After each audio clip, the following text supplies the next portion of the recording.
Pag-usapan naman natin bro yung team mo, yung D-Rose. Sabi mo tagal ka na wala sa basketball. Paano mo naisipan magtayo naman ng sarili mong team? Kasi medyo siyempre nagkaedad tayo, hindi na tayo ganun kagaling.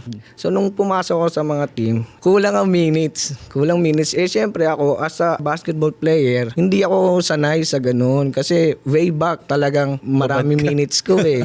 So parang hindi ako sanay. So parang inisip ko, kaya ko naman magbuo eh. Bakit hindi? Diba? Napapansin ko pala bro, kasama mo dito, ang sabi mo mga employees mo. Tapos na-mention nyo na mga player mo din siya sa team. Alam mo, naging guest ko rito sila Bodax, yan sila JC. Nakakatuwa yung ginagawa nila na binibigyan nila ng trabaho yung mga team nila.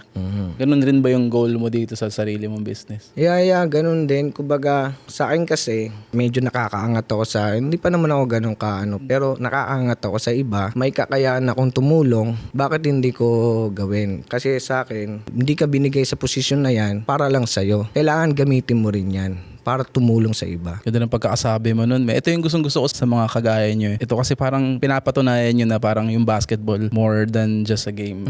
Yan, parang sinasabuhay nyo. Kaya hanga ako yan sa inyo. Sila JC Trans, si Boss Bodax yan. Ako kasi mahilig ako sa lahat ng galaw ko kailangan may purpose eh. Kailangan more than two ang purpose ng bawat galaw mo, bawat decision mo dapat may purpose lagi. So nakakatulong ka na nakapaglaro na sila.